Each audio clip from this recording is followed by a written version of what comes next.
राम राम सा। स्वागत है आपका हमारे अन्नदाताओं को समर्पित हमारे साप्ताहिक कार्यक्रम राम राम सा में। हमें अच्छा लगता है जब आपकी ईमेल और फोन कॉल्स के जरिए आपके सुझाव, आपकी सराहना प्राप्त होती है। हम एक बार फिर आपको बता दें कि हमारे इस कार्यक्रम का उद्देश्य आपकी उन समस्याओं को एक्सपर्ट तक पहुंचाना है जिन पर बहस अभी बाकी है। इस मुहिम में एवन टीवी की टीम राम राम सा के माध्यम से पिछले 2 वर्षों से लगातार कार्यरत है। तो आइए प्रारंभ करते हैं राम राम सा।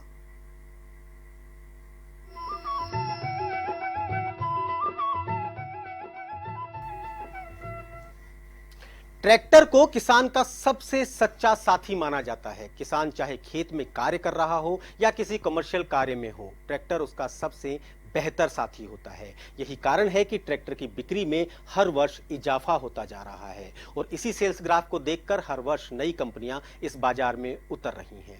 हालांकि प्रतिस्पर्धा का ये माहौल किसान के हक में है, परंतु इस अत्यधिक प्रतिस्पर्धा ने किसानों को उलझा भी दिया है। ऐसा ही हाल ट्रैक्टर फाइनेंस कंपनीज का भी है, क्योंकि राष्ट्रीयकृत बैंकों का ट्रैक्टर फाइनेंस की बजाय केसीसी अर्थात किसान क्रेडिट कार्ड पर ध्यान ज्यादा रहता है। आज इसी मुद्दे पर बात करने के लिए हमने स्टूडियो में आमंत्रित किया है एक्सिस बैंक के रीजनल सेल्स हेड सिकंदर भोबिया जी को, जो कि इस समय कृषि यंत्रीकरण विभाग में हैं। और हमारे दूसरे मेहमान हैं रजत गुप्ता, जो कि फाउंडर हैं tractorjunction.com नामक वेब पोर्टल के। रजत गुप्ता जी प्रयास कर रहे हैं सभी ट्रैक्टर कंपनियों को एक ही पोर्टल पर लाने का। सबसे पहले मैं मेरे दोनों एक्सपर्ट्स का, दोनों गेस्ट्स का राजस्थान के किसानों की तरफ से स्टूडियो में हार्दिक स्वागत करता हूं। सबसे पहले रजत जी, मैं आप ही के पास आता हूं। रजत जी, आप प्रयास कर रहे हैं सारी ट्रैक्टर कंपनियों को एक ही पोर्टल पर अर्थात एक क्लिक के साथ समेटने का, परंतु रजत जी सबसे बड़ी जो प्रॉब्लम है, सबसे बड़ी जो समस्या है वो है रेट्स की। उसके बिना ट्रैक्टर कंपनीज अगर एक पोर्टल पर आ भी जाती हैं तो किसान को उसका फायदा कैसे मिलेगा? सर, धीरे धीरे हमारी सरकार जो है वो ट्रैक्टर कंपनीज पर भी शिकंजा कस रही है। जैसे कि आप देखते हैं कि मोटरसाइकिल या कार है, उनकी कीमत आपको हर जगह पर, इंटरनेट पर, अखबार में खुलेआम दी जाती है कि ये ट्रैक्टर इतने, ये कार इतने रुपए की है, ये बाइक इतने रुपए की है। इसी तरह से कंपनियों के ऊपर गवर्नमेंट ने अभी शिकंजा कसना चालू कर दिया है और वो उनके ऊपर दबाव डाल रही है कि भिन्न भिन्न जगहों पर अलग अलग रेटें ना दिखाकर एक ही रेट पर काम करें और एमआरपी को फोकस करें, ताकि अलग अलग जगह पर किसानों को अलग अलग रेट ना मिले। अलग अलग जगह छोड़िए सर, एक ही डीलरशिप पर 2 अलग अलग किसानों को अलग अलग रेट्स मिलती हैं। उस स्थिति में किसान क्या करे? सर, किसानों को समझदारी के साथ 2 जगह रेट ट्राई करनी चाहिए और उन्हें पहले अपना एक्सचेंज ट्रैक्टर की बात ना करके पहले सीधा कैश पेमेंट जमा करा के ट्रैक्टर की बात करनी चाहिए। एक्सचेंज के नाम पर डीलर जो है वो किसानों को लूटता है। वो उसके ट्रैक्टर को, पुराने ट्रैक्टर को 30,000 रुपये महंगा लगा के उसको नया ट्रैक्टर 60,000 रुपये महंगा लगा देता है। किसान ये सोचता है कि चलो अच्छा है, मेरा ट्रैक्टर तो पुराना 30,000 रुपये महंगा बिक रहा है, पर वो 30,000 रुपये लिए तो उससे जा रहे हैं। तो किसान को समझना चाहिए और अपने ट्रैक्टर को उचित रेट में देना चाहिए और नए ट्रैक्टर को भी उचित रेट में लेना चाहिए। और इसके बावजूद ट्रैक्टर की सेल लगातार बढ़ती जा रही है, इसका क्या कारण है? सर, भारत में सबसे ज़्यादा खेती पूरे विश्व में होती है। हर तरह की खेती यहाँ पर होती है।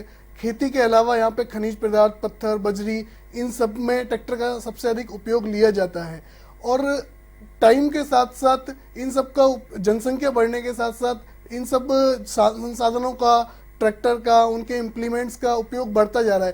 पहले जहाँ आप देखेंगे सर, बैल से खेती होती थी। आज भी इंडिया में जो मैकेनाइजेशन है, फार्म मैकेनाइजेशन, वो 20% से भी बिलो है। हम किसी भी जो विकसित देश को हम कंपेयर करें, अमेरिका, चीन, ऑस्ट्रेलिया, वहाँ पे फार्म मैकेनाइजेशन 75% से अधिक है। तो स्कोप तो सर ट्रैक्टर इंडस्ट्री के लिए इंडिया में बहुत है, बट उसमें किसान को कुछ समझना होगा कि मेरे लिए कौन सा ट्रैक्टर उपयोगी है, मेरे लिए कौन सा उपकरण उपयोगी है, किस उपकरण के साथ मैं अधिक अपने खेतों में काम ले सकता हूँ। इन सब विषय पर ध्यान देना पड़ेगा किसान को भी।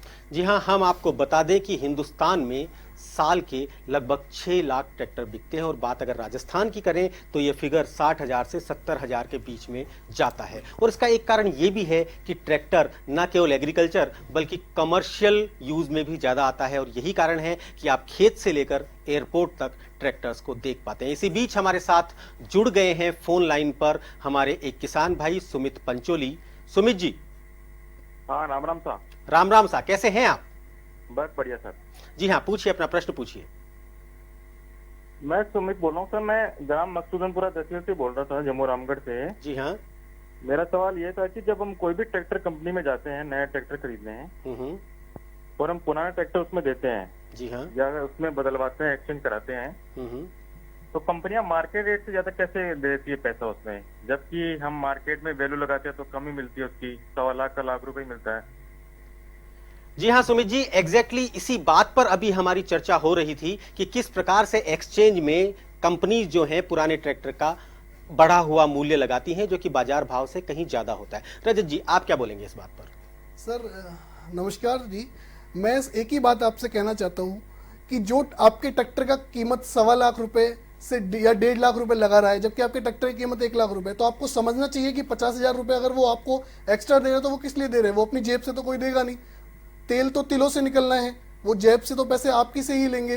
तो इस चीज को आपको समझ के अपने ट्रैक्टर को पहले मार्केट रेट जाननी चाहिए और फिर उसको मार्केट में डिसॉल्व करने की कोशिश कीजिए। अगर नहीं बिक रहा है तो डीलर से बात कीजिए कि मुझे ट्रैक्टर कैश में लेना है। आप उससे अगर एक्सचेंज में बात करेंगे तो वो ऑब्वियसली उसको 30 से 40,000 रुपए बढ़ा के आपको कीमत बताएंगे, जिससे आपका ही नुकसान होने वाला है। हमारे साथ एक्सिस बैंक के रीजनल सेल्स हेड सिकंदर जी मौजूद हैं। सिकंदर जी, आप पिछले कई सालों से इसी फील्ड में हैं। आप बताइए किस प्रकार से परिवर्तन हुआ है? अचानक से बैंक, पहले राष्ट्रीयकृत बैंक फाइनेंस किया करते थे, फिर दूसरे बैंक आए और अब प्राइवेट फाइनेंस कंपनीज भी ट्रैक्टर को फाइनेंस करती है। क्या सिनेरियो चेंज हुआ है? देखिए, इसमें काफ़ी सारा सुविधाओं का विस्तार हुआ है।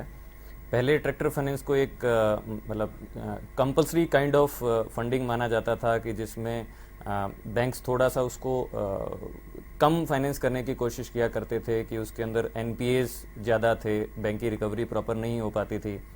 धीरे धीरे प्राइवेट बैंक्स इसके अंदर आए, प्राइवेट और एनबीएफसीज जो हैं वो इसके अंदर आई। धीरे धीरे एक सिनेरियो ऐसा बना कि ट्रैक्टर फाइनेंस भी कंपनीज के लिए भी, प्राइवेट बैंक्स के लिए भी, एनबीएफसीज के लिए भी और किसानों के लिए भी एक फायदे का सौदा साबित होने लगा।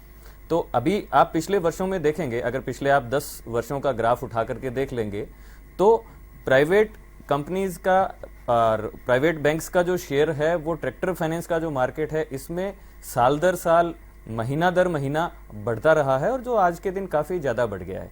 और ये सुविधा का विस्तार होने की वजह से जो कैश लोग खरीदा करते थे ट्रैक्टर ज़्यादा में, उनको भी अब आसानी से जब फाइनेंस मिलने लग गया है तो वो भी अब उसकी ओर आकर्षित होने लग गए हैं।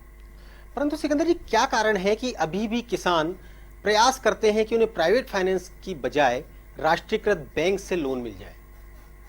हाँ, ऐसा करते हैं। उसके पीछे 2-3 ऐसे कारण हो सकते हैं कि एक तो राष्ट्रीयकृत बैंक जो है उसकी शाखा कहीं ना कहीं किसान के घर के, गांव के, ढाणी के आसपास होती है, एक ये होता है। दूसरा, एक वहाँ उसका हमेशा का आना जाना रहता है तो एक वो थोड़ा सा रहता है। बाकी उसके अलावा सरकारी जो बैंक्स हैं, जो शाखाएं अपने पास में फैली हुई है, उनके अलावा जो प्राइवेट बैंक का नेटवर्क है उन्होंने भी अपनी सुविधाओं में बहुत अच्छा विस्तार किया हुआ है। तो अभी बहुत सारा जो किसान का वर्ग है वो उसकी ओर भी आकर्षित हुआ है। सिकंदर जी, मैं आपके पास फिर से आता हूं। उससे पहले हमारे साथ एक किसान भाई गोपाल नागर जी जुड़ गए हैं। जी गोपाल जी। राम राम सा। राम राम सा गोपाल जी। साहब, मैं आप पूछो, आपने यहाँ डीलरशिप खुले हुए ट्रैक्टर कंपनी की? जी हाँ।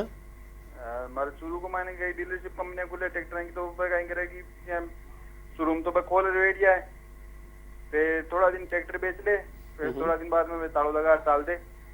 हाँ हाँ। तो फिर देखो मैं ट्रैक्टर खरीद ले रहा हूँ, अभी की सर्विस करवावा में यार मैंने बहुत दिक्कत आवा, अभी की पार्ट्स वगैरह मिलवा में भी बहुत दिक्कत आवा हमारे। तो ये कहता है मैंने कहीं करना चाहिए कि हमारी प्रॉब्लम को सलूशन हुए, कोई इस तरह की कोई बताओ मैंने जो हमारा काम सुने हो जाए। गोपाल जी, बिल्कुल रिलेवेंट क्वेश्चन है आपका, बहुत ही सही प्रश्न आपने पूछा, जो कि आज चर्चा का विषय है कि नई कंपनीज आती हैं, नई डीलरशिप खोलती हैं, किसान को उसके नई ट्रैक्टर के बारे में बताती हैं और उसके बाद ट्रैक्टर बेचने के बाद अगर उनके ट्रैक्टर नहीं बिक पाते हैं तो 6, 7, 8 महीने में बंद करके चले जाते हैं। इसका खामियाजा भुगतना पड़ता है किसान को। रजत जी, क्या करना चाहिए ऐसे में किसान को? सर, ऐसे में किसान को सबसे पहले तो ये कि सर्विस के लिए क्या करना चाहिए, सबसे पहले तो सर्विस के लिए क्या करना चाहिए? सर्विस के लिए अगर वहां पर जो ऑथराइज डीलर है वो बंद हो गया है तो उसके जो मैकेनिक काम करता होगा वो जरूर से आसपास का ही कोई मैकेनिक रहा होगा। कोई वो चूरू में अगर आप काम कर रहे हैं तो वो अलवर से या गंगानगर से तो मैकेनिक लेके नहीं आते, वो चूरू का ही मैकेनिक होगा। तो उस मैकेनिक से आप अपना जानकारी बनाइए। मैकेनिक आपको पार्ट्स भी उपलब्ध कराएगा और सर्विस भी आपको देगा। अगर डीलरशिप बंद हो गई, क्योंकि डीलरशिप के सर वाइबिलिटी नहीं निकल पा रही होगी, क्योंकि कंपनी ने उसको उस टाइम पे सपने दिखाए होंगे कि आप साल में 200 ट्रैक्टर बेचेंगे और वो ट्रैक्टर बेच पा रहा है 50, वो अपने शोरूम के खर्चे कवर नहीं कर पा रहा है तो उसने बाइंड अप कर दिया, क्योंकि वो एक बिजनेसमैन है। परंतु इसमें किसान क्या करे सर? किसान तो फंस गया। अगर वो मैकेनिक को ढूंढता फिरेगा तो किस समय वो खेती करेगा और किस समय वो कमर्शियल यूज करेगा? ऐसे में सर्विस के लिए क्या करना चाहिए? सर्विस के लिए सर उसको अपने जो आसपास मैकेनिक हैं उन्हीं से संबंध बनाए रखना चाहिए, और जो मैकेनिक वर्कशॉप में जब उसने ट्रैक्टर लिया होगा तब उसको क्या नाम है पहली बार सर्विस दी होगी, उसी मैकेनिक से वो उसे सर्विस लेनी चाहिए। और उसके अलावा मुझे नहीं लगता कि कोई इसके अलावा एक और तरीका है जो कंपनियों को अपनाना चाहिए, वो है कि कॉल सेंटर नंबर कंपनीज को देना चाहिए, जिसमें कि अगर लोकल डीलर से उन्हें सर्विस नहीं मिल पा रही है तो कम से कम कंपनी तक वो अपनी बात पहुंचाए। चर्चा जारी रहेगी मगर एक छोटे से ब्रेक के बाद। देखते रहिए A1 टीवी। ब्रेक के बाद आप सभी लोगों का एक बार पुनः स्वागत। ब्रेक पर जाने से पहले हम जो चर्चा कर रहे थे उसी को आगे बढ़ाते हुए मैं सिकंदर जी के पास आता हूं। सिकंदर जी, कई बार इस प्रकार के कई बार आपके पास में केस आते होंगे जिसमें कि किसान ये कहता है कि मेरी डीलरशिप बंद हो गई, मेरी ट्रैक्टर को सर्विस सही नहीं मिल रही, मैं किस्तें कहां से दूं? उस केस में आप क्या करते हैं? देखिए, हम ये एक ही सलाह देते हैं कि आज के दिन जो सवाल ये है कि किसान को सर्विस उपलब्ध नहीं है किसी इस तरह के कारण की वजह से कि जहाँ पे डीलरशिप उस एरिया में हुआ करती थी और आज के दिन नहीं है, उसका एक समाधान तो अच्छा समाधान रजत जी ने बताया। दूसरा समाधान एक और भी है उसका कि आज के दिन इंटरनेट का इस्तेमाल काफ़ी एक कॉमन सी चीज़ हो गई है, तो जो भी ट्रैक्टर निर्माता कंपनी है उससे संपर्क किया जा सकता है। जो आपने कॉल सेंटर वाली बात करी, वो कॉल सेंटर के नंबर सिकंदर जी, यहाँ मैं एक बार आपको रोकना चाहूंगा बीच में। हमारे साथ एक और किसान भाई जुड़ गए हैं, रामलाल जी जुड़ गए हैं खेतड़ी से। जी रामलाल जी। नमस्कार साहब। नमस्कार रामलाल जी। नमस्कार साहब। पूछिए, प्रश्न पूछिए। साहब, मैं ये जानना चाहता हूँ कि मैं ट्रैक्टर का फाइनेंस कराना चाहता हूँ, तो प्राइवेट कंपनियां होती है और जो बैंक होते हैं, ये इनके अंदर बहुत अंतर होता है इनके ब्याज का। जी हाँ। तो साहब मैं किस में कराऊं साहब? मैं प्राइवेट से कराऊं, बैंक से कराऊं? कि बहुत अंतर आता है, तो ये क्यों महंगा पड़ता है सच में? जी हाँ, बिल्कुल। इसका जवाब देने के लिए हमारे साथ सिकंदर जी मौजूद हैं। सिकंदर जी, मैं चाहूंगा आप इन्हें बताएं कि क्यों प्राइवेट फाइनेंस कंपनीज का ब्याज महंगा पड़ता है। आपका शुभ नाम भूल गया। रामलाल जी। रामलाल जी, ऐसा है कि थोड़ा सा फर्क रहता है। कुछ बैंक जो हैं वो आपकी जमीन के ऊपर जो है मॉर्गेज उसको करके और फिर उसको फाइनेंस उपलब्ध कराते हैं आपको। कुछ बैंक्स जो हैं वो आपको बिना जमीन आपकी रहन रखे हुए आपको ऋण की सुविधा जो है उपलब्ध कराते हैं। तो ये अपनी चॉइस पे भी डिपेंड करता है कि हमारे पास में हमें जमीन रहन करके कराना है तो हमें थोड़ा सस्ता जो लोन है वो उपलब्ध हो जाता है। तो हमें कोशिश ये करनी चाहिए कि ठीक है भाई, जमीन रहन करके करा लें। अगर हमने जमीन के ऊपर पहले से कोई किसान कार्ड वगैरह ले रखा है, जो कि आज के दिन बड़ी कॉमन सी बात है कि 90% लोगों के पास में ये एक केसीसी ऋण जो है वो उन्होंने ले रखा होता है, तो फिर उनके पास में दूसरा ऑप्शन रहता है कि ठीक है, किसी ऐसे वित्तीय संस्थान से करा लें या किसी ऐसे बैंक से करा लें जो बिना जमीन को रहन करे हुए वो लोन दे दे। तो सीधी सी बात है कि अगर जमीन रहन करके करेगा तो थोड़ा सस्ता रहेगा और रहन नहीं करेगा तो थोड़ा महंगा उससे पड़ेगा। जी हाँ, और इसके अलावा कई बार सॉरी मैं आपको बीच में जोड़ रहा हूँ चीज़ों को, कई बार कस्टमर के प्रोफाइल के हिसाब से या उसके एरिया के हिसाब से भी प्राइवेट फाइनेंस कंपनीज ब्याज को तय करती हैं, क्योंकि उनका काम है रिस्क लेना और जहां उन्हें ज़्यादा रिस्क लगती है वहां वो ब्याज ज़्यादा लगाते हैं। सिकंदर जी, प्रश्न से पहले हम चर्चा कर रहे थे कि जब किसान को डीलरशिप से सर्विस नहीं मिलती तो ऐसे में कई बार वो किस्तें देना बंद कर देता है। हाँ, ये कहाँ तक सही है? हाँ, कुछ ऐसा होता है, कई बार ऐसा होता है कि सर्विस नहीं मिलने की वजह से उसने जैसे किस्तें देना बंद कर दिया, तो फिर शिकायत हमारे पास में आती है, जो भी बैंक्स हैं उनके पास में।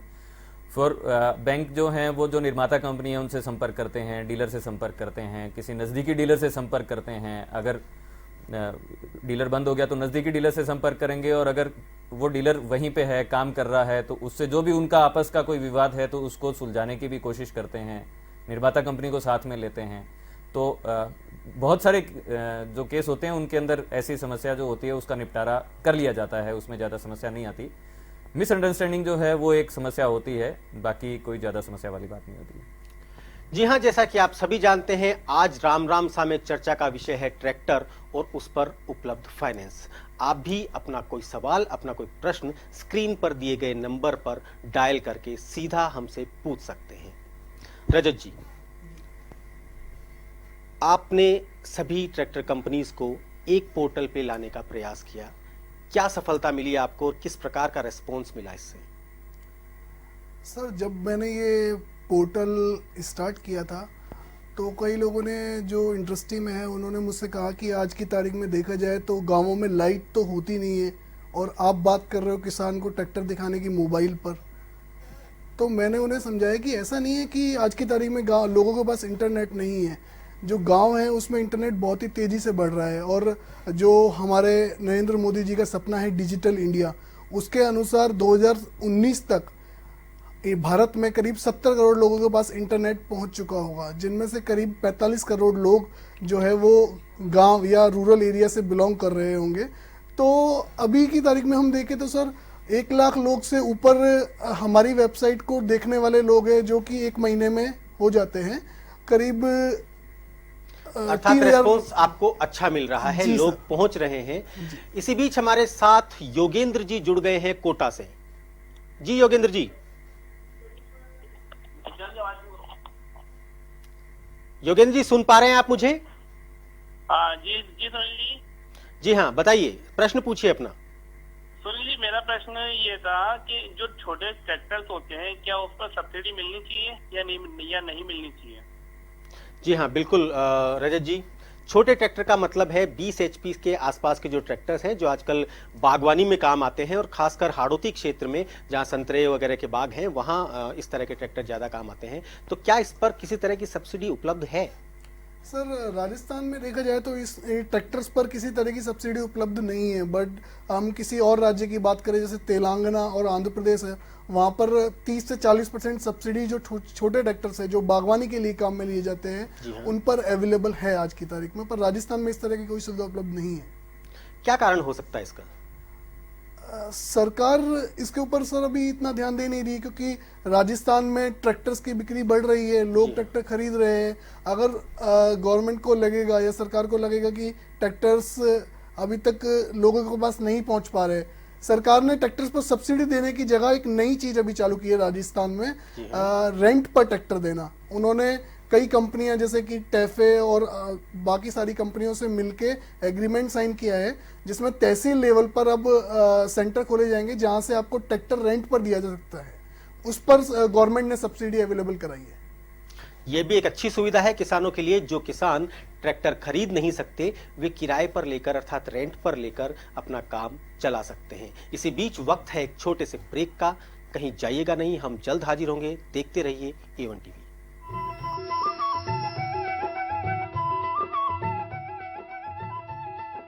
के बाद आप सभी का एक बार पुनः स्वागत। जैसा कि मैंने बताया कि आज का चर्चा का विषय ट्रैक्टर और ट्रैक्टर फाइनेंस है। आप भी अपने प्रश्न, अपनी समस्याएं, अपने जो भी आपको कुछ भी पूछना है तो हमारे स्क्रीन पर दिए नंबर पर आप हमें फोन कर सकते हैं। इसी बीच हमारे साथ फोन लाइन पर जुड़ गए हैं महेश जी। हेलो। हेलो। हाँ सर। जी हाँ, बोलिए महेश जी। जो जीएसटी लागू होने के बाद में ये ट्रैक्टरों की कीमतों पर क्या फर्क पड़ेगा सर? जी हाँ, रजत जी बताइए, क्या फर्क पड़ सकता है जीएसटी लागू होने के बाद ट्रैक्टर्स पे? महेश जी नमस्कार।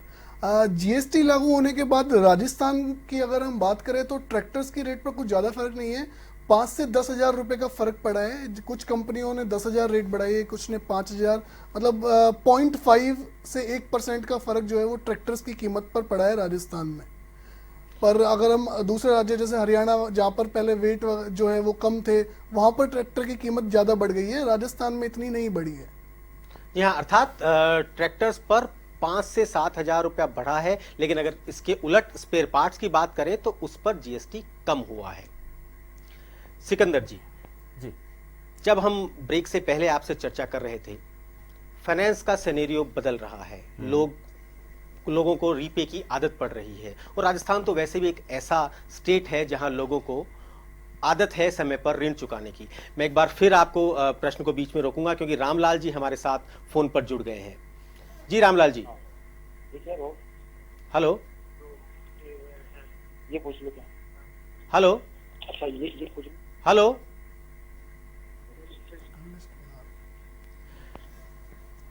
रामलाल जी सुन पा रहे हैं आप मुझे? हाँ सर, सुन हाँ पा जी। रहा हूँ।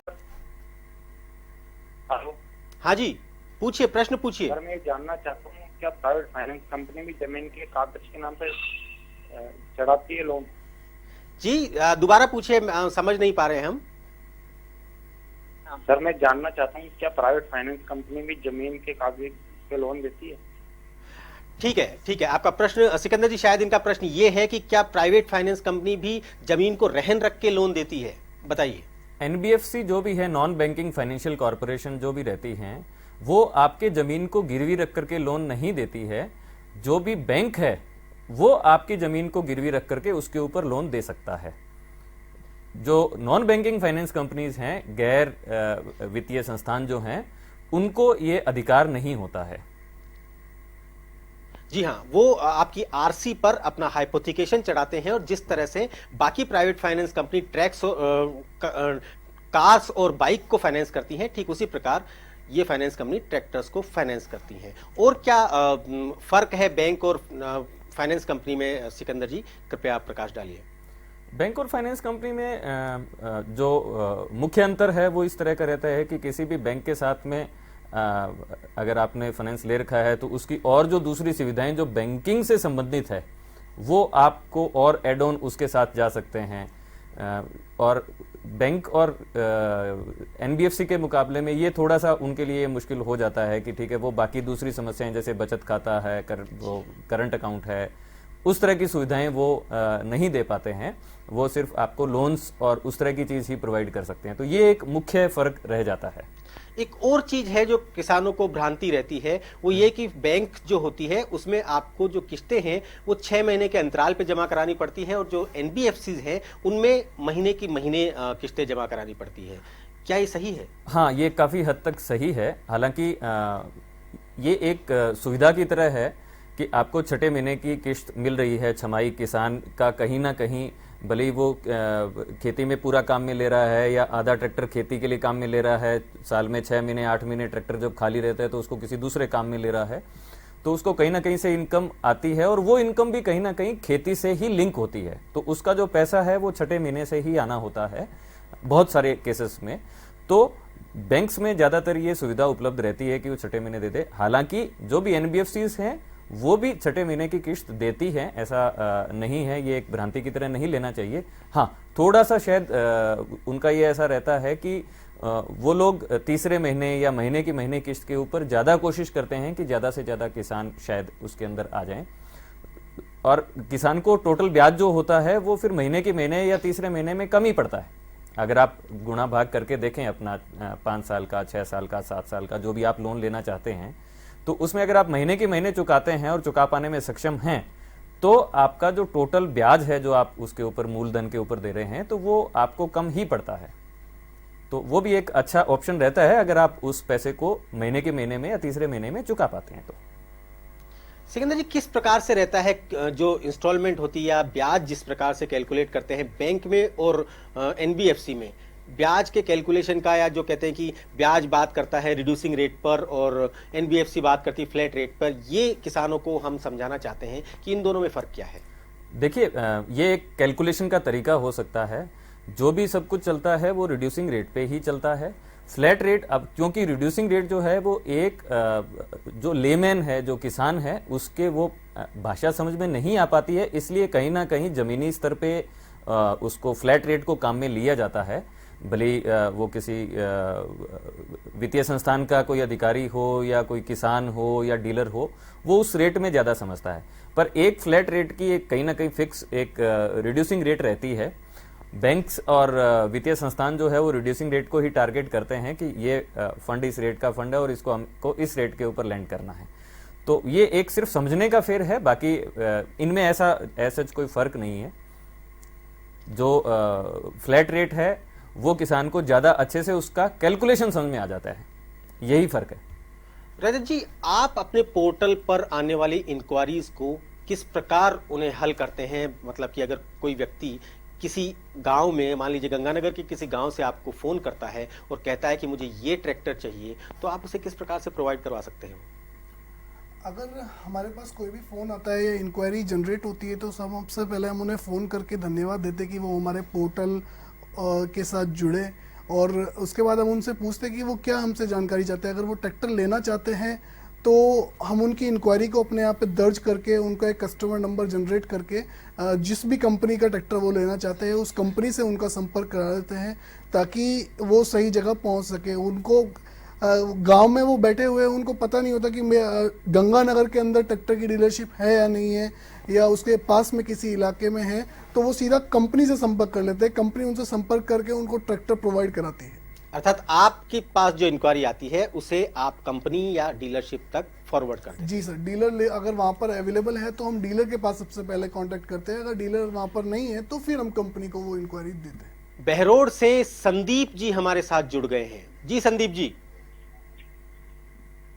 जी सुनील जी, राम राम साहब। राम राम साहब। मैं संदीप बोल रहा हूँ, बहरोड, जिला अलवर से। हाँ जी, बोलिए संदीप जी। सुनील जी, ये ट्रैक्टर की ट्रॉली का जब रजिस्ट्रेशन होता है तो फिर उस पर फाइनेंस क्यों नहीं मिलता, ये मेरा प्रश्न है। ट्रैक्टर की ट्रॉली का रजिस्ट्रेशन होता है परंतु उस पर फाइनेंस क्यों नहीं मिलता? जी हाँ, बहुत ही टेक्निकल सवाल आपने पूछा है सिकंदर जी। वाकई में सही बात है कि पहले ये कहा जाता था कि जिस पर रजिस्ट्रेशन नहीं होता उस पर फाइनेंस नहीं होगा, और ट्रैक्टर की ट्रॉली का रजिस्ट्रेशन तो इस समय जरूरी कर दिया गया है। तो क्या उस पर फाइनेंस अवेलेबल है?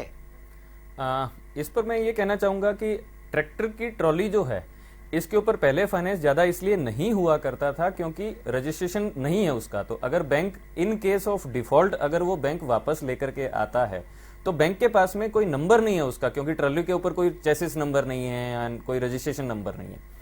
अभी जब से थोड़े टाइम पहले से व्यवस्था, हालांकि ये व्यवस्था पहले से भी थी कि आप रजिस्ट्रेशन पहले से करा सकते हैं ट्रॉली का ट्रैक्टर के साथ में, पर अभी भी जमीनी स्तर पे वो लागू नहीं हुआ है क्योंकि उसका जो रजिस्ट्रेशन का चार्ज लगता है उसको किसान काफी सारे केसेस में वो किसान उस चार्ज को बचाना चाहता है, नहीं बचा उसको नहीं पे करके और वो ट्रॉली अपने पास में रखना चाहता है। तो जब तक रजिस्ट्रेशन नहीं होगा, इंजन नंबर, चेसिस नंबर नहीं होगा, तब तक किसी भी वित्तीय संस्थान को उसको फाइनेंस करने में समस्या ही आती है। इसलिए बैंक और एनबीएफसी जो हैं उसको फाइनेंस करने में ज्यादा इंटरेस्ट नहीं दिखाते हैं। जहां पे ये सुविधा उपलब्ध है, मैं जी हाँ, जी हाँ, बात बोलिए, काटूंगा। बोलिए। जहां पे कुछ दूसरे राज्य ऐसे भी हैं जहां पे ये मैंडेटरी है इसके साथ में कराना, तो वहां पे इसका फाइनेंस इजीली अवेलेबल भी है और उसके साथ साथ में बैंक भी उसको ऊपर पूरा फोकस करते हैं उसको साथ में मिला करके लोन देने का। पर अभी ये सुविधा जो है इसका काफी विस्तार हो गया है। जो इसके साथ के जो इंप्लीमेंट है, आपने ट्रॉली की बात करी, मैं एक स्टेप और आगे बात करता हूं। जैसे आज के दिन आपको रोटावेटर पे भी फाइनेंस उपलब्ध है, आपको कंबाइन पे भी फाइनेंस उपलब्ध है। तो ये जो कृषि यंत्रीकरण हो रहा है, ये जो बदलाव हो रहा है, इसके लिए जो बैंक हैं वो भी कंधे से कंधा मिला करके अभी चलना शुरू हो गए हैं। तो आप अगर अपने आसपास ढूंढेंगे कोई ऐसा बैंक जो आपको आपकी जरूरत के मुताबिक आपको कृषि उपकरण आपको फाइनेंस कर दे, तो आपको मिल जाएगा, आप उसकी चिंता नहीं करें। जी हाँ, हो सकता है कि प्राइवेट फाइनेंस कंपनीज आपको फाइनेंस नहीं करें ट्रॉली पर या इस तरह के उपकरण पर, परंतु राष्ट्रीयकृत बैंकों में इस तरह की सुविधा उपलब्ध है। आप अपने नजदीक के किसी बैंक से संपर्क करेंगे तो आपको अवश्य इसकी जानकारी मिलेगी। इसी बीच सिकंदर जी, मैं आपसे एक और प्रश्न पूछना चाहूंगा। फाइनेंस तो अवेलेबल है, एक और नई चीज किसानों को अभी इंट्रोड्यूस हुई है, वो है रीफाइनेंस। वो क्या चीज है? देखिए, रीफाइनेंस एक ऐसी चीज है कि इसमें दो तरह का एक सेगमेंट आ जाता है। एक किसान है जिसके पास में पहले से एक ट्रैक्टर है और उस ट्रैक्टर का उसने ऋण पूरा चुका दिया, उसको पैसे की जरूरत है किसी भी काम के लिए, तो उसको उस पे वो फाइनेंस ले सकता है, ये कहलाता है रीफाइनेंस। दूसरा एक और इसी तरीके का प्रोडक्ट है जो कि कस्टमर के पास में ट्रैक्टर नहीं है और उसकी जरूरत इतनी ज्यादा नहीं है कि ट्रैक्टर का बहुत ज्यादा उसका काम हो, तो वो पुराना ट्रैक्टर लेना चाहता है, वो 5-6 लाख रुपए नहीं लगाना चाहता है। उसका पर्पज है कि मैं 2.5-3 लाख रुपए लगाऊं, 2 लाख रुपए लगाऊं, 2.5 लाख रुपए लगाऊं। तो ये कम रेंज का ट्रैक्टर लेने के लिए ये है रीपर्चेज। तो दोनों तरह की जो जरूरतें हैं इनके लिए वित्तीय सुविधा उपलब्ध है। कोई भी किसान जो है वो दोनों में से भी, अगर आपके पास पहले से ट्रैक्टर है तो भी उसके ऊपर आपको ऋण मिल सकता है, अगर आप पुराना ट्रैक्टर खरीदना चाहते हैं तो भी आपको उसके ऊपर वित्तीय सुविधा उपलब्ध हो सकती है। रजत जी, आपने अपने पोर्टल में कोई ऑप्शन डाला है, अगर मान लीजिए कोई व्यक्ति पुराना ट्रैक्टर खरीदना चाहे, नया ना खरीद कर पुराना कुछ खरीदना चाहे, तो उसके लिए कुछ फायदा मिलेगा आपकी वेबसाइट से? जी सर, जरूर।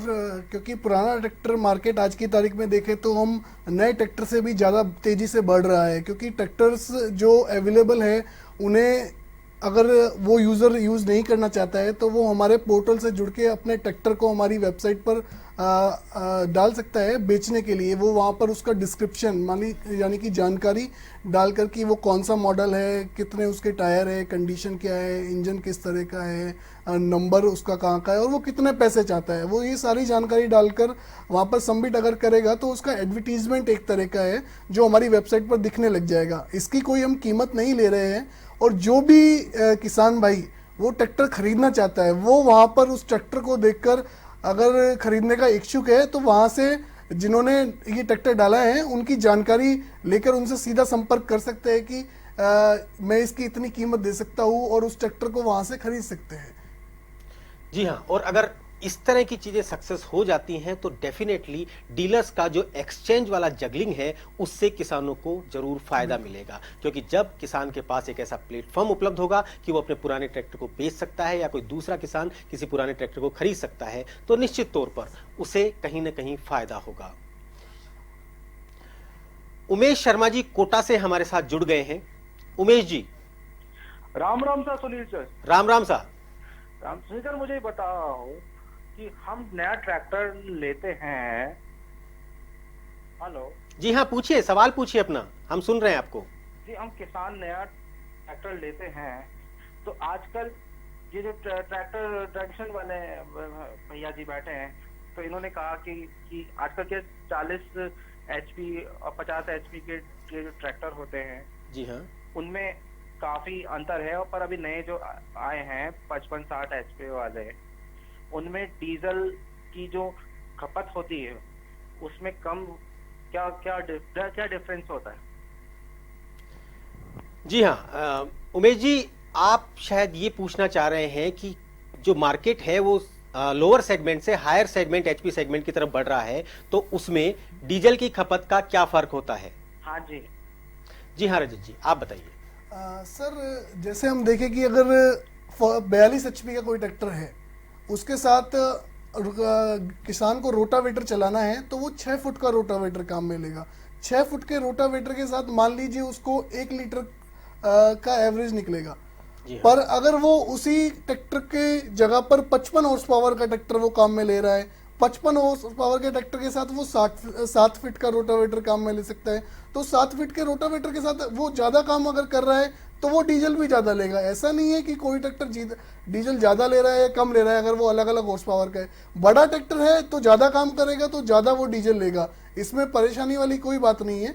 छोटा ट्रैक्टर जो है वो छोटे काम करेगा और कम डीजल लेगा, सेम बात है। जी हाँ, इसमें किसान को ये समझना चाहिए कि उसे उपयोग क्या करना है। अगर उसे अपना उपयोग, ट्रैक्टर का उपयोग पता है तो निश्चित तौर पर वो उतने ही HP का सेगमेंट लेगा, उतने ही सेगमेंट वाला ट्रैक्टर लेगा जो उसे असल में ज़रूरत है। कई बार क्या होता है कि मॉडल उपलब्ध नहीं है या डीलर के सेल्समैन उन्हें छोटे से काम के लिए हायर HP सेगमेंट दे देते हैं और वहां जाकर उसे लगता है कि मैं ठगा हुआ महसूस कर रहा हूं क्योंकि डीजल ज़्यादा खा रहा है। मुकेश बैरवा हमारे साथ जुड़े हुए हैं। जी मुकेश जी। राम राम साहब। राम राम सा मुकेश जी। सुनील जी, ये बताइए रोटावेटर और ट्रॉली पर क्या फाइनेंस उपलब्ध है क्या? जी हाँ, अभी सिकंदर जी ने हमें बताया कि रोटावेटर और ट्रॉली पर फाइनेंस उपलब्ध होता है। सिकंदर जी, मैं एक बार फिर से आपके पास आऊंगा, मुकेश जी को आप थोड़ा और डिटेल में समझाएं कि किस प्रकार से फाइनेंस उपलब्ध है। मुकेश जी राम राम साहब। राम राम साहब। मुकेश जी, इन दोनों ही साधनों के ऊपर जो है वो फाइनेंस आपको उपलब्ध है और 50 से लेकर के 60-70% के आसपास तक आपको इसके ऊपर जो ऋण है वो उपलब्ध हो जाता है। ट्रॉली पे भी हो जाता है और रोटावेटर पे भी हो जाता है। तो अगर आप कोई भी लेना चाहते हैं तो आप अपने नजदीकी डीलर से जो भी आप लेना चाहें तो उससे संपर्क कर सकते हैं। जी हाँ, एग्जैक्टली आवश्यकता है तो सिर्फ जागरूकता की। सब कुछ अवेलेबल है, सब कुछ उपलब्ध है, बस हमें ये पता होना चाहिए कि हमें संपर्क कहाँ करना है। राम राम, समय वक्त है एक छोटे से ब्रेक का। ब्रेक के बाद हम फिर हाजिर होते हैं। देखते रहिए A1 टीवी।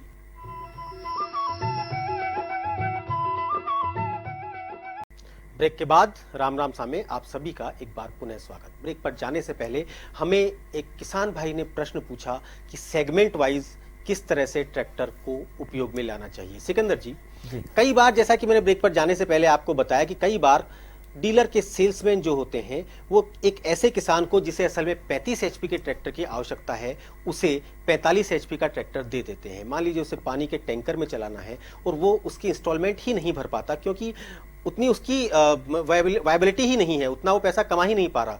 तो ऐसे में क्या होता है? देखिए, ऐसा होता है कि किसान किसी ना किसी वजह से, जैसा आपने बोला, वो तो है बहकावा और एक किसान की तरफ से होता है दिखावा। तो कहीं ना कहीं वो इसलिए भी बड़ा ट्रैक्टर ले लेता है कि मेरे पड़ोसी ने बड़ा ट्रैक्टर ले रखा है, उसके पास 45 HP का ट्रैक्टर है तो मैं भी 45 HP ले लूं। जबकि उसकी जरूरत कहीं ना कहीं 35 HP या 30 HP की होती है। तो जो डीजल कंजम्पशन की पहले बात हो रही थी और जो उसकी परफॉर्मेंस की बात हो रही थी, तो वो कहीं ना कहीं घाटा जो है, और एक तो कीमत की अधिकता हो गई और दूसरा उसका जो ऑपरेटिंग कॉस्ट होगी, उसका जो डीजल हो गया, उसका जो पार्ट्स हो गया, वो एक्स्ट्रा होता है। तो वो उसके अंदर किसान बाद में अपने आप को ठगा सा महसूस करता है। तो ना तो किसान को बहकावे में आना चाहिए और ना दिखावे में आना चाहिए। तो सबसे पहले अपनी जरूरत को समझना, उस जरूरत को समझने के बाद में किसी से कंसल्ट करना, 4 जगह पे पता करना, और 4 जगह पे पता करने के बाद में फिर अपने लिए एक HP सेगमेंट फाइनल करना कि हाँ, मुझे 30 HP में जाना है, मुझे 35 HP में जाना है या मुझे 40 HP में जाना है। वो उसको पहले तय करना चाहिए अपनी जरूरत के हिसाब से। जी हाँ, एग्जैक्टली जैसा कि मैंने पहले बताया, किसान को इतना नॉलेज जरूर होना चाहिए कि उसे उसके खेत में कितने ट्रैक्टर की आवश्यकता है, किस ट्रैक्टर की आवश्यकता है, किस HP सेगमेंट की आवश्यकता है। रजत जी, क्या आप अपनी वेबसाइट में कुछ इस तरह की चीजें डाल सकते हैं जिसे किसान चाहे तो पता कर सके कि मेरे पास इतनी खेत है या मुझे ये काम है, मुझे कौन सा HP सेगमेंट का ट्रैक्टर लेना चाहिए? जी हाँ सर, अभी हम ऐसा कर भी रहे हैं। हमने अभी केवल 2 प्रोफाइल बनाए हुए हैं, एक एग्रीकल्चर खेती में काम में लेने वाला, दूसरा कॉमर्शियल। अभी उसके अंदर हमने सब डिवीजन नहीं बनाए हैं कि किसान को खेती के लिए काम में लेना है तो वो खेती के लिए जो ट्रैक्टर्स अवेलेबल है उन पर क्लिक कर सकते हैं, और अगर उसको व्यावसायिक रूप में ट्रैक्टर को काम में लेना है, ट्रॉली चलाने के लिए या बोरिंग मशीन में या खंबा गाड़ने वाली कुछ भी मशीन अगर उसको चलानी है तो वो वहाँ से सेलेक्ट करके उसको दूसरे टाइप के ट्रैक्टर देख सकता है।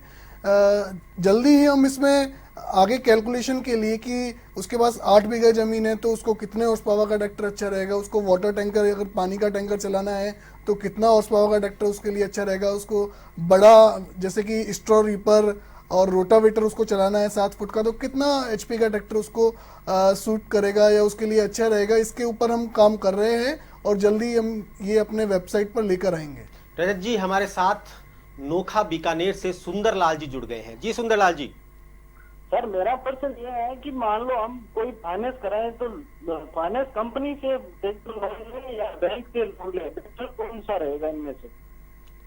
फाइनेंस कंपनी से ले या बैंक से लोन ले? हालांकि सिकंदर जी इसका जवाब अच्छे से दे सकते हैं, परंतु मैं भी आपको ये बताऊं कि आप सबसे पहले ये तय करें कि आपको लोन कितना चाहिए, किस लिए चाहिए और आपकी प्रोफाइल क्या है। सिकंदर जी, आप क्या कहते हैं इस बारे में? मैं आप ही की बात को आगे बढ़ाऊंगा कि आप अपनी जरूरत समझिए कि आपको उसके ऊपर, मान लो कि 6 लाख का ट्रैक्टर है तो आपके ऊपर आपको 4 लाख का लोन लेना है कि 5 लाख का लोन लेना है कि 5.5 लाख का लोन लेना है, और आपको कौन कितना लोन दे सकता है और आपको उसका क्या ब्याज पड़ रहा है।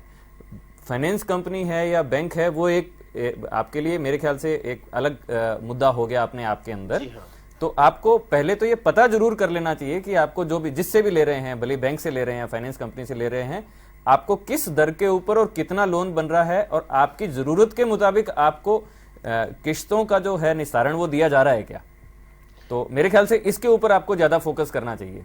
जी हाँ, अगर आप कमर्शियल यूज ट्रैक्टर का कर रहे हैं और आपको लगता है कि आप मंथली ईएमआई अर्थात महीने की जो किस्त है वो चुका सकते हैं, तो आप फाइनेंस कंपनी से लोन ले सकते हैं। वो आपके लिए ज़्यादा फायदेमंद होगा। और यदि आपको लगता है कि आपको सिर्फ खेती से ही किस्तें चुकानी हैं, जो कि हर 6 माह में किस्तें चुकानी होती है, तो आपको चाहिए कि आप बैंक को प्रेफर करें। रजत जी, और क्या आपकी खास बात है इस वेबसाइट की, या और आगे फ्यूचर में आप किसानों की सेवा के लिए क्या करना चाहते हैं? सर, हमारी वेबसाइट जो है tractorjunction.com, वहाँ पर जो किसान हैं वो ट्रैक्टर्स की सारी जानकारी ले सकते हैं। जो जानकारी हमने जो ट्रैक्टर नगर बुधनी, जहाँ पर भारत में कोई भी ट्रैक्टर जो लॉन्च होता है उससे पहले वहाँ पर वो ट्रैक्टर टेस्ट होता है, तो वहाँ से हमने रिपोर्ट लेकर सारा डेटा अपनी वेबसाइट पर डाला है, जो कि किसी भी कंपनी से प्रभावित नहीं है। ये नहीं कि हम जो महिंद्रा है उसका कुछ ट्रैक्टर है। रजत जी, पावटा से कजोड़ जी हमारे साथ जुड़ गए हैं। सॉरी, मैं माफी चाहूंगा। हाँ कजोड़ जी, बताइए। हेलो जी कजोड़ जी। हाँ, राम राम जी। राम राम जी। जी, मेरा सवाल ये है कि अब एक से बढ़कर एक कंपनियां आ गई हैं बाजार में ट्रैक्टरों की। जी हाँ। तो हम किसान भाई अगर ट्रैक्टर लेने जाते हैं तो किन बातों का ध्यान रखें हम? ये थोड़ा सा आप हमें अगर थोड़ा परिचय करवा दें इस चीज से तो हमको बहुत फायदा होगा। जी हाँ, बिल्कुल सही प्रश्न पूछा है इन्होंने कि इतनी सारी कंपनीज के बीच में, जैसा कि कार्यक्रम की शुरुआत हमने की थी, कि इस अत्यधिक प्रतिस्पर्धा से किसान उलझ गया है कि वो कौन सा ले। कहीं पर रेट कम है, कहीं पर वो दिखने में सुंदर ज्यादा है, किसी का एचपी सेगमेंट अलग है और किसी के साथ कुछ और सुविधा है। रजत जी, ऐसे में क्या करना चाहिए किसान को और किस तरह से उसे अपना ट्रैक्टर चुनना चाहिए? सबसे पहले किसान को अपनी जरूरत समझनी चाहिए कि मुझे ये ट्रैक्टर जो है वो किस काम में लेना है, और वो पूछना चाह रहे हैं कि किस किस चीज पे हम सेलेक्ट करें, मतलब क्या क्या चीज देखें और उसके बाद हम एक ट्रैक्टर को चूज करें। वो सबसे पहले देखे अपने आसपास में कौन कौन से ट्रैक्टर अवेलेबल है, उनके पास जाके वो जानकारी ले कि जो ये आपका ट्रैक्टर है वो कितना खर्चा देता है, क्या ये माइलेज देता है। उसके बाद वो हमारी वेबसाइट पर भी सारे ट्रैक्टर्स चेक कर सकता है। एक ट्रैक्टर को दूसरे ट्रैक्टर से कंपेयर करके वहाँ पर देख सकता है कि दोनों ट्रैक्टर्स में क्या फ़र्क है। ट्रैक्टर का जो यूज़ है, जैसे कुछ कंपनियां अभी ट्रैक्टर बना रही है जो आगे से ना उठे, मतलब जिससे किसान को नुकसान ना हो। जी हाँ। क्योंकि जो लोडिंग का काम है, ट्रॉली का काम है, उसमें ट्रैक्टर ढलान पर चढ़ता है, ऊंचाई पर चढ़ता है, जिससे कई बार ट्रैक्टर पलट जाता है। तो ऐसे में देखिए, अगर उसको ट्रॉली का काम में है तो उसको कमर्शियल रूप से जो ट्रैक्टर बन रहे हैं वो ट्रैक्टर सेलेक्ट करने चाहिए। और अगर उसको खेती के लिए ट्रैक्टर लेना है तो खेती के काम में आने वाले, जिनकी लिफ्ट अच्छे से काम करती हो, जो आपके एरिया में ज़्यादा अच्छे से जिसकी फैसिलिटी अवेलेबल हो, और जो आपके आसपास के किसान भाई है उससे संतुष्ट हो, वो ट्रैक्टर आप प्रेफर ज़्यादा करना चाहिए। जी हाँ, आज के सिनेरियो की अगर बात करें तो किसान को ऐसा ट्रैक्टर परचेज करना चाहिए, ऐसा ट्रैक्टर चुनना चाहिए जो ट्रैक्टर उसे अच्छी डीजल बचत दे, जो ट्रैक्टर मेंटेनेंस कम मांगे, जिस ट्रैक्टर का सर्विस नेटवर्क अच्छा हो, और सबसे बड़ी बात, जिस ट्रैक्टर के ऊपर फाइनेंस उपलब्ध हो। क्योंकि आज एक और बड़ी समस्या ये है कि कई बार डीलर के सेल्समैन ट्रैक्टर तो दे जाते हैं परंतु 6-6 महीने तक उन पर कई बार फाइनेंस नहीं हो पाता। सिकंदर जी, क्या मैं सही कह रहा हूं? इस तरह की सिचुएशंस आती हैं आपके सामने भी? हाँ, अब इस तरह की सिचुएशंस कम आती हैं क्योंकि अभी काफ़ी सारा फाइनेंस का विस्तार हो गया है, बहुत सारी फाइनेंस कंपनीज और बैंक्स इसके अंदर आ गए हैं। तो जहाँ तक मुझे ज्ञान है, लगभग 15 से 18 वित्तीय संस्थान हैं जो इसके अंदर काम कर रहे हैं स्ट्रक्चर्ड वे में। और भी कुछ जिला स्तर पे भी कुछ प्राइवेट फाइनेंस कंपनीज हैं जो इसके ऊपर उपलब्ध कराती हैं। ज़्यादातर ट्रैक्टर्स पे फाइनेंस हो जाता है। कुछ एक जो कंपनीज कुछ नई हैं या अभी पूरा डेवलप नहीं हो पाई हैं, उनके लिए शायद थोड़ा चैलेंजिंग रहता है ट्रैक्टर का फाइनेंस उपलब्ध हो पाना, बाकी सबके ऊपर हो जाता है। जी हाँ, फाइनेंस लगभग हर ट्रैक्टर पर उपलब्ध है, परंतु फाइनेंस कंपनीज कुछ नियम लगा देती हैं कि कोई कंपनी जिसका कि मार्केट शेयर कम है उसे कम फाइनेंस होगा और जिसका मार्केट शेयर ज्यादा है उसे ज्यादा फाइनेंस होगा। तो इन बातों का अगर किसान ध्यान रखे तो निश्चित तौर पर वह अपने ट्रैक्टर को, जो कि कई सालों से जिसका सपना देख रहा है, वो ले जाएगा और उसके साथ अच्छे से खेती कर पाएगा। एक और सेगमेंट, एक और चीज इसमें आता है सर, वो है बीमा, ट्रैक्टर का बीमा। उस बीमे का किस प्रकार से ध्यान रखा जाए, क्योंकि पहले साल का बीमा तो फाइनेंस कंपनी करवा देती है परंतु अगले साल ट्रैक्टर का इंश्योरेंस किसान अक्सर नहीं करवाते। सिकंदर जी, आपका क्या कहना है इस बारे में?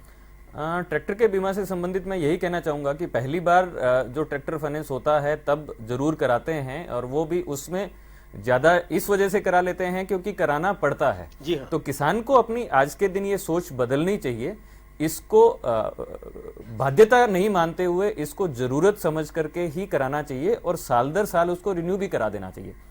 इसी से जुड़ी एक चीज और बता देता हूं कि ये जो बीमा है ये बैंक भी उपलब्ध कराते हैं आपको, इसके लिए बैंक ऋण भी देते हैं आपको।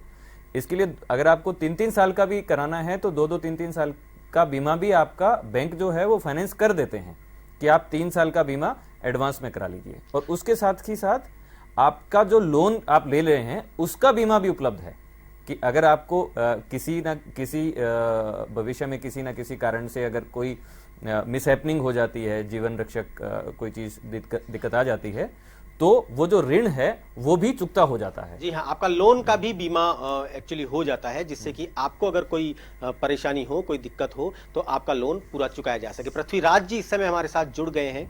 जी पृथ्वीराज जी, हेलो पृथ्वीराज जी, सुन पा रहे हैं आप हमें? शायद पृथ्वीराज जी का तकनीकी कारणों से हमारे से संपर्क नहीं हो पाया। जी हाँ, हम बात कर रहे थे बीमा की। अक्सर किसान फाइनेंस पूरा होने के बाद बीमा नहीं करवाते, जो कि बहुत गलत है, क्योंकि ट्रैक्टर को आप माइंस में चलाते हैं, ट्रैक्टर को आप रोड पे चलाते हैं, ट्रैक्टर को आप खेत में चलाते हैं, कहीं पर भी बड़ा हादसा हो सकता है, उससे आपकी जान एवं आपके माल एवं आपके ट्रैक्टर को नुकसान पहुंचता है। और अब तो ये सुविधा भी उपलब्ध है, फाइनेंस के साथ आपके जो बीमा है उस बीमा को भी इंस्टॉलमेंट्स में लिया जाता है, जिससे कि आप पर ज्यादा प्रभाव ना पड़े। किरोड़ी लाल जी इस बीच हमारे साथ जुड़ गए हैं। जी किरोड़ी लाल जी, हेलो हेलो जी किरोड़ी लाल जी। हाँ जी, राम राम सर। राम राम सर। सर मैं ये कह रहा था कि जो ट्रैक्टर के जो पार्ट्स होते हैं, हाँ, उन पे जो सब्सिडी मिलती है, तो कौन कौन से पार्ट्स में सब्सिडी मिलती है, कौन से में नहीं मिलती? ट्रैक्टर के पार्ट्स पर किसी प्रकार की कोई सब्सिडी नहीं है। ट्रैक्टर के साथ जो इक्विपमेंट्स हैं उन पर अगर उनकी बात कर रहे हैं तो उनके बारे में सिकंदर जी आपको पहले बता चुके हैं, और मैं भी आपको बताता हूं कि उन पर बहुत सारे इक्विपमेंट्स ऐसे हैं जिन पर सब्सिडी मिलती है। पार्ट्स पर कभी कोई सब्सिडी नहीं मिलती, क्योंकि वो आपके मेंटेनेंस को के लिए होते हैं, वो आपकी सर्विस के लिए होते हैं। क्यों सिकंदर जी? जी सही बात है। कौन कौन से ऐसे इक्विपमेंट्स हैं जिन पर सब्सिडी इस समय अवेलेबल है? मेरे ख्याल से रोटावेटर हो गया, और ये ज़ायरोवेटर हो गया, थ्रेशर हो गया, इस तरह के कुछ साधन हैं जिनके ऊपर आपको सब्सिडी मिल सकती है। ये आप आपके जो भी ग्राम सेवक हैं आप उनसे संपर्क में लेकर के और उनसे पता कर सकते हैं। और पहले जी भी जैसे अपना डिस्कशन हुआ था ट्रैक्टर के ऊपर सब्सिडी को लेकर के, तो ट्रैक्टर के ऊपर भी सब्सिडी है, पर ये जैसा तेलंगाना का और गुजरात का ये उदाहरण पहले लिया गया था, तो उनके मुकाबले हमारे यहाँ काफ़ी कम है, जो कि साइक्लिकल आती है, एनुअल बेसिस पे बहुत कम ट्रैक्टर्स के लिए आती है, और वो उसकी अवेयरनेस भी इतनी ज़्यादा नहीं होती कि ताकि लोगों को ज़्यादा पता भी नहीं लग पाता। जी हाँ, जागरूकता इस समय सबसे ज्यादा जरूरी है, क्योंकि कई बार बहुत कुछ चीजें उपलब्ध होने के बाद भी हम उन्हें सिर्फ इसलिए हासिल नहीं कर पाते क्योंकि हमें उसके बारे में पता नहीं होता है। जागरूकता बढ़ाने के लिए राम शाह ने एक मुहिम तैयार की है, एक मुहिम हम लेकर चले हैं, और वो है किसानों को जागरूक करने के लिए। आप हम अपडेट रहने के लिए लगातार हर बार नियमित रूप से राम शाह देखते रहिए। आप अवश्य मानेंगे, आपको अवश्य कुछ न कुछ फायदा अवश्य होगा। अगले सप्ताह हम फिर मिलेंगे आज ही के दिन, आज ही के समय, किसी नए विषय पर नए एक्सपर्ट्स के साथ। तब तक देखते रहिए A1 TV।